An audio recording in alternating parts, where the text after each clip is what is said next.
Mesdames, Messieurs, merci encore de votre présence aujourd'hui dans cette salle de la Concorde toute neuve.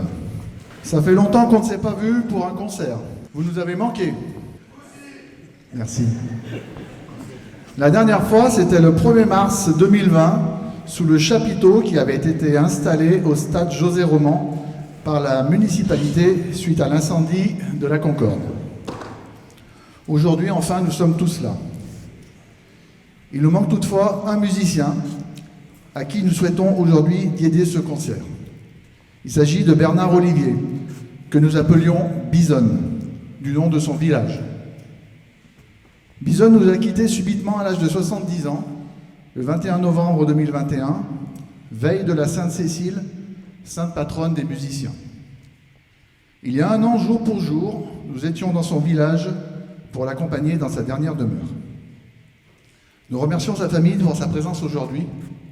Ça nous fait très chaud au cœur. Beaucoup d'entre nous le connaissaient et personne ne pouvait rester insensible à sa joie de vivre et à sa jovialité. La jovialité, dont la définition est disposition d'esprit d'une personne qui est enjouée, gaie, de bonne humeur, qui aime à rire et faire rire. Tout Bison, quoi. Il ne pouvait donc pas y avoir d'autres pièces à jouer pour débuter aujourd'hui que celle représentant le mieux notre Bison. Nous vous invitons à écouter Jovialité de Guy Coutançon.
Bidogne était une figure incontournable de son village, où il a vu le jour en 1951. Il aimait rencontrer les gens, bavarder avec eux et prendre de leurs nouvelles. Très jeune, il est atteint d'une maladie très grave, soigné à l'hôpital Dreux-Brousse à Lyon. Guéri, il va à l'école de Bisonne, puis rentre dans une école spécialisée à Tullin, où il apprend le solfège. Déjà, il aimait la musique et il a ainsi pu se perfectionner. Plus tard, il rentre dans une école technique à Faverges, près d'Annecy. Revenu chez ses parents au Café Olivier à Bisonne, il va travailler à l'usine de chaussures Alvira, puis à la société d'impression au Grand Lens. Sa passion pour la musique est toujours présente. Il joue du clairon et rejoint les associations voisines. Puis, il fait la connaissance de la batterie fanfare La Renaissance loranaise, où il était complètement intégré et heureux. Et oui, la vie est souvent un combat. Il faut quelquefois avoir le mental d'un boxeur à la Rocky pour éviter les mauvais coups et être heureux. Dans la pièce que nous allons vous présenter, vous retrouverez une mélodie connue des films de Rocky, arrangée pour être jouée en batterie fanfare. Alors écoutez sur le ring, devant vous, Trademark de Franck André et Jean-Marie Bousquet. J'attends le batteur. C'est bon.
On ne va pas vous cacher que les musiciens sont de joyeux lurons. Toutes les occasions sont bonnes pour rigoler et faire la fête. Il y a bien longtemps, au siècle dernier, les jeunes de la fanfare avaient décidé de donner des noms à l'indienne à tous les musiciens. Ainsi, Christian, notre chef, était devenu le grand chef qui bat de l'air. Michel était l'homme au carrosse bleu avec sa vieille ardouze. Guillaume, tête dans les nuages, vu sa taille. Mathieu, homme qui plane, constamment étourdi. Pascal, il est là. Moumoute de feu, avec ses cheveux roux. Ou encore Jeannot, l'homme qui habille la tribu parce qu'il gérait les tenues. Et Bison. Bison, c'était l'homme des terres froides. Son village qui n'était pas situé dans les endroits les plus chauds de l'Isère. Imaginez qu'en plein hiver, il prenait sa voiturette sans permis pour faire les 18 km qui le séparaient de la Tour du Pin et être amené à la répétition le mardi soir. En rentrant à 23h, après la répétition, retour en voiturette à Bison. Il fallait vraiment aimer la musique. Bref, les Indiens, ça nous connaît. Mais personne n'avait pris le nom de Petit Cow-Boy. Après réflexion, il aurait bien été à Pierre, Marc ou Marcel. Les petits, quoi. Désolé, les gars.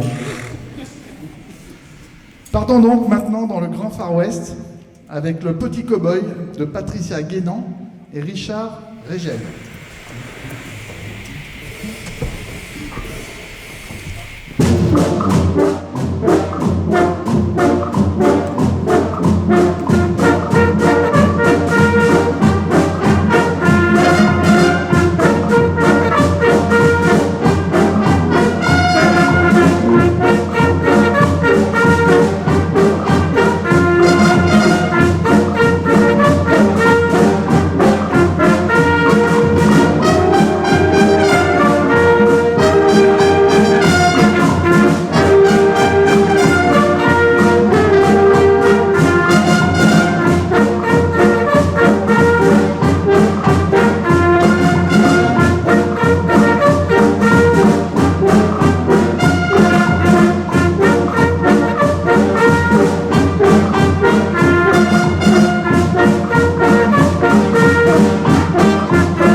Je vous parle d'un temps que les moins de 20 ans ne peuvent pas connaître.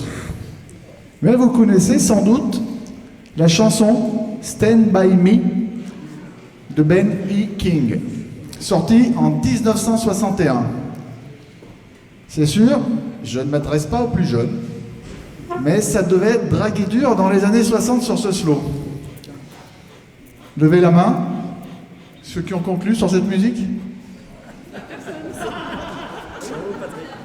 Bah, pas tant que ça, hein. Guy Coutançon et Jean-Paul Boissière ont eu l'idée d'utiliser la ligne musicale des basses pour créer un morceau de défilé que nous allons vous interpréter. Vous pouvez danser et conclure, mais attention, ça va un petit peu plus vite que l'original. La marche de l'écho de Guy Coutançon et Jean-Paul Boissière.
Dites, pour ceux qui le connaissaient bien, croyez que Bison, il dragouillait la raboulotte sur cette musique?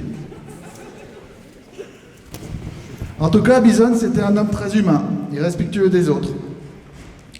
Il a été de nombreuses années brancardier au pèlerinage de Lourdes. Il assurait les sonneries du 11 novembre à Bison, seul avec son clairon, d'où la photo sur votre gauche près du podium. Il donnait son coup de main à la buvette de la famille à la Froidebon Croissant.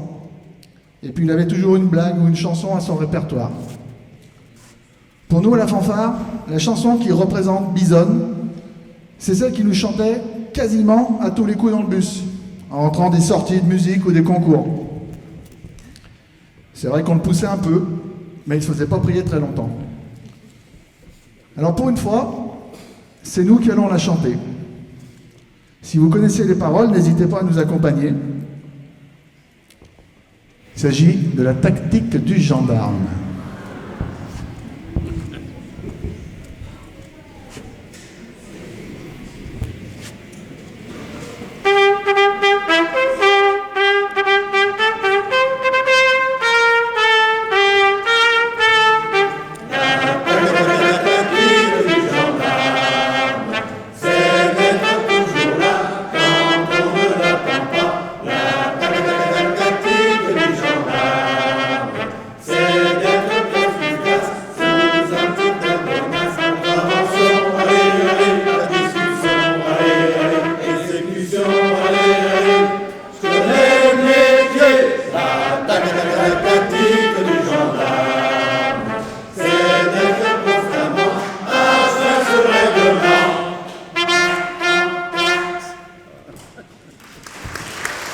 Merci, Bison.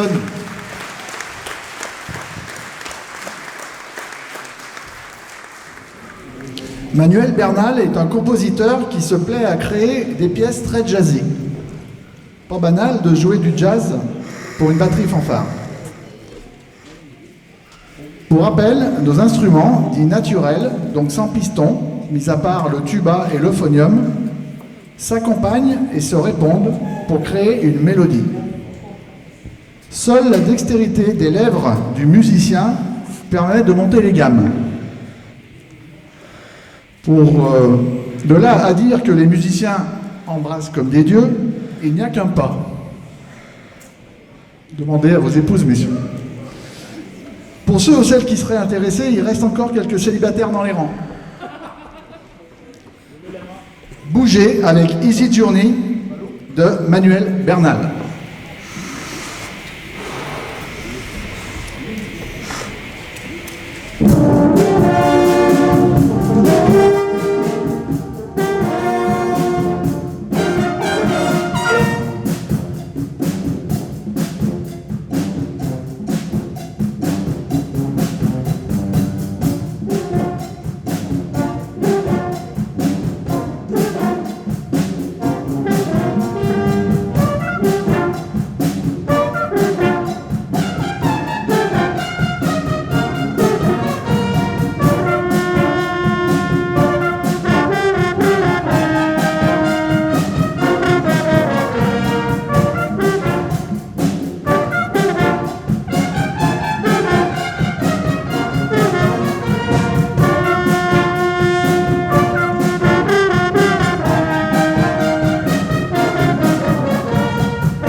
Nous voulions remercier Monsieur le maire d'être présent également ce soir pour notre concert. Merci.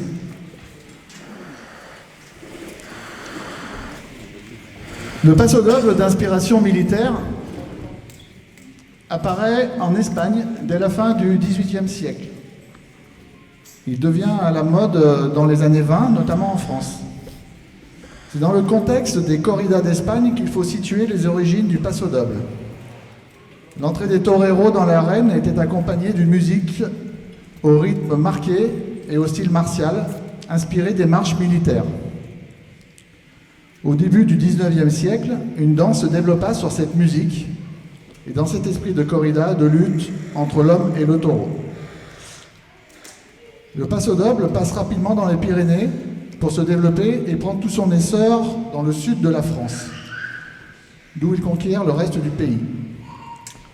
C'est pour cette raison que de nombreuses figures de base du paso doble portent des noms français, sur place, le 8, la cape, etc. Il y a la place devant le podium, alors si les jambes vous démangent, n'hésitez pas à danser pendant Esperanza de Laurent Sarotte.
Dans les années 85-90, c'était les grandes émissions de variété.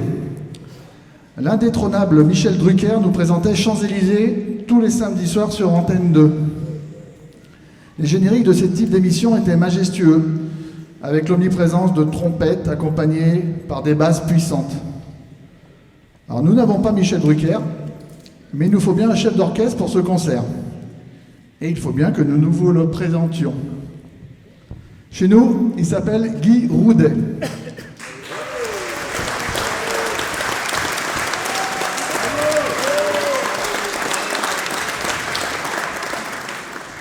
Il est ancien tambour-major de la musique de l'artillerie de Lyon. Il est plus jeune que Michel Drucker. Moins chevelu aussi.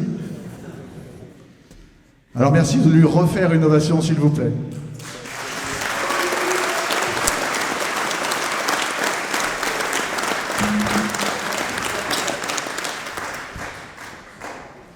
J'en ai rajouté un peu. Du coup, on a aussi notre générique.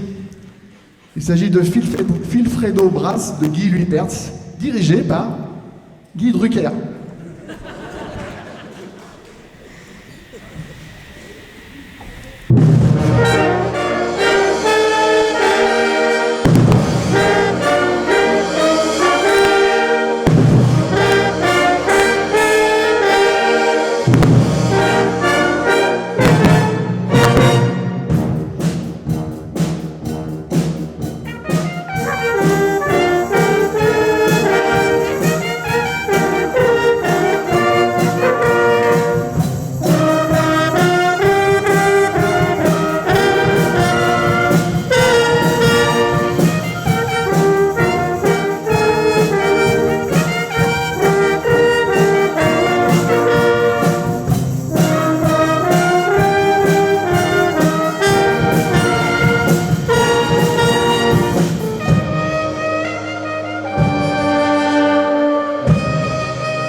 Guy Luipertz est un compositeur qui a beaucoup créé pour les batteries fanfares. Vous l'avez déjà entendu. Marc et Christian Chalancin nous ont fait jouer de nombreux de ses titres. Conguita, Bugle Riff, Las Vegas, Harlem, Pop. Dans les années 80, le morceau de défilé immanquable, c'était Tapto et Majorette. Un morceau qui met en valeur les clairons, les tambours et les majorettes. Sauf erreur de ma part, je ne crois pas avoir vu de majorette dans la salle. À moins qu'on nous ait fait la surprise. Ah, j'en ai vu une en haut à gauche. Il y a des ex, c'est vrai. Alors la surprise, c'est nous qui allons vous la faire. Non, non, pas de magicien, pas de musicien déguisé en majorette. Hein. En fait, pour ce dernier morceau, nous souhaitons honorer un musicien présent sur scène. Il est présent depuis très longtemps au sein de la Renaissance. Il a eu la rude tâche de prendre la suite de Christian Chalencin en direction avec des musiciens comme nous, c'est-à-dire pas toujours des musiciens. Il a co-dirigé avec Guillaume Brouillard et Guy Roudet ces dernières années. Il a souhaité laisser la place de directeur à Guy Roudet, mais il est bien sûr toujours présent avec nous. Jean-Pierre, on voulait te dire combien tu es important auprès de nous et combien on est reconnaissant de ce que tu fais pour la Renaissance. Alors pour tout ça, mes musiciens, mesdames, messieurs dans la salle, veuillez faire beaucoup de bruit pour Jean-Pierre Savelli.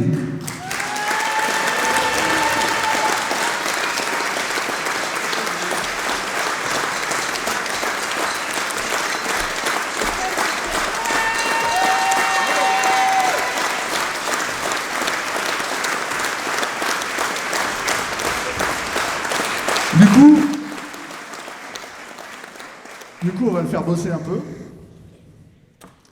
Et nous allons lui demander de diriger son dernier morceau et ce dernier morceau.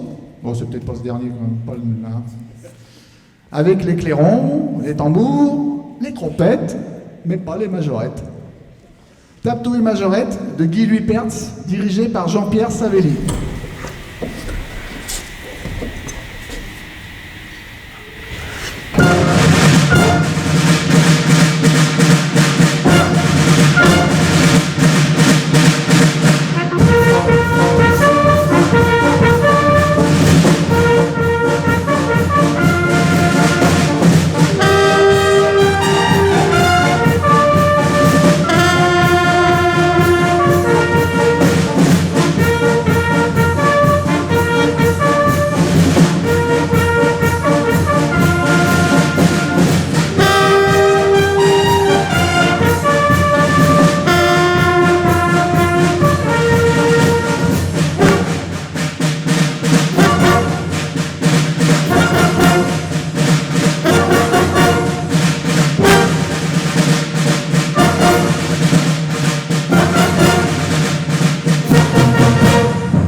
Merci Jean. Une fanfare, c'est l'histoire d'un groupe d'amis, parce que tous les pupitres sont importants, et les uns ne peuvent rien faire sans les autres. Ce lien entre les pupitres crée la convivialité qui nous est si chère. Cette convivialité elle se retrouve aussi entre musiciens de différents endroits. Aujourd'hui, dans la salle, plusieurs fanfares sont représentées et sont venus nous écouter. Mais sur scène, certains également nous apportent leur aide. Vous aviez sur scène des personnes qui nous ont donné un coup de main. Alors merci à René, à Jean-François Saint-Just-Saint-Rambert, merci à Rob de Hollande, merci à Paola de Colombie, aux musiciens du groupement musical de Bourgoin, Latour, Rotteville, Velay, et merci à vous de les applaudir tous, s'il vous plaît.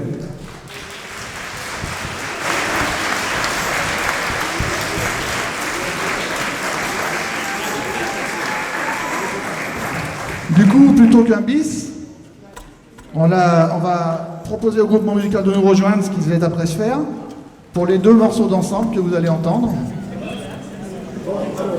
Alors nous allons commencer par le Boléro militaire de Jacques de Vogel, avec une énorme pensée pour notre bisonne, qui nous écoutera d'en haut, et également pour Christian Chalancin, qui lui est pas loin non plus.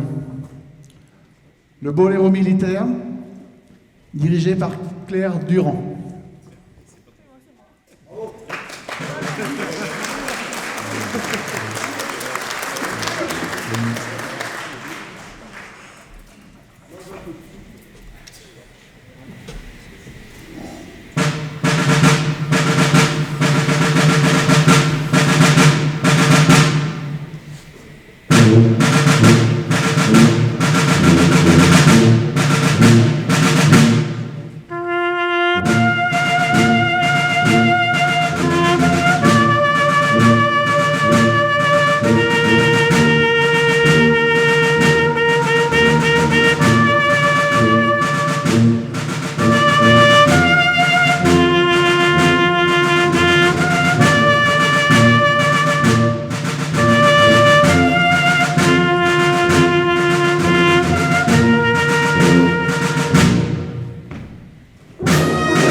Et donc, pour finir, nous allons reprendre la ballade nord-irlandaise jouée en première partie. Vous avez au dos de vos programmes les couplets qui seront chantés. Et on va vous mettre à disposition Guy Drucker pour vous aider à démarrer le chant si le cœur vous en dit. Il est où Guy Drucker? Je ne le vois plus. Ah, il s'est caché. Bon, il va arriver le temps qu'on lance le morceau et tout. En fait, on voudrait bien vous entendre plus qu'on s'entend nous, ce serait pas mal, hein. N'hésitez pas.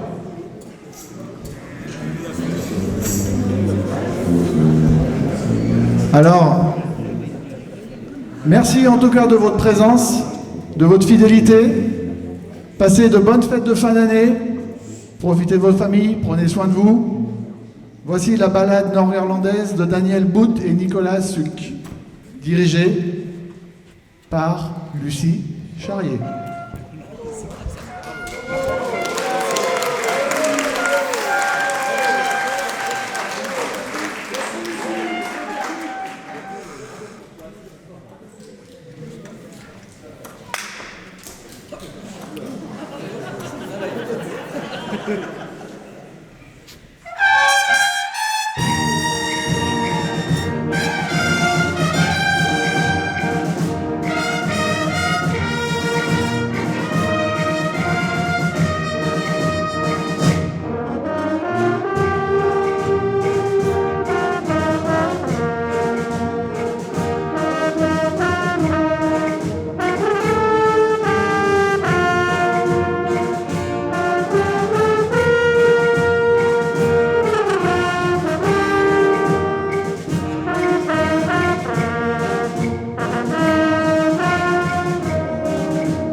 Merci, merci, merci, merci.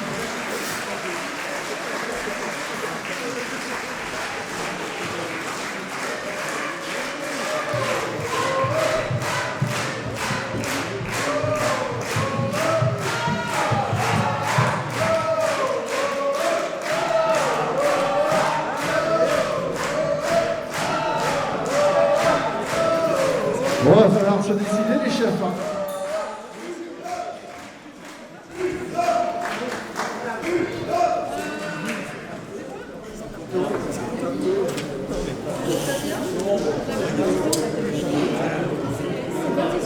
Eh ben, on vous avait dit que Jean-Pierre allait peut-être recommencer à nous aider une fois. Jean-Pierre, on va faire tapto et majorette. Si. Pourquoi?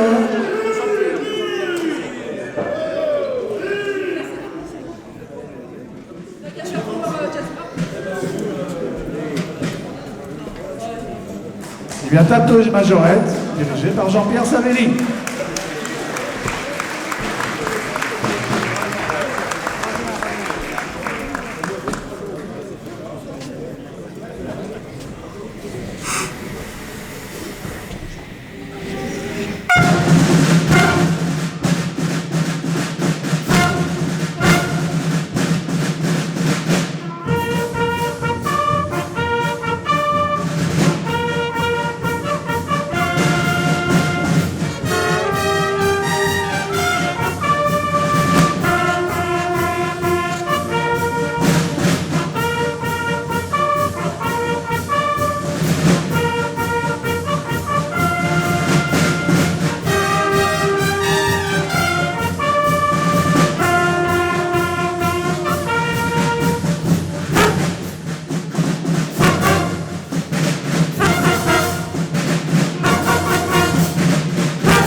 Merci.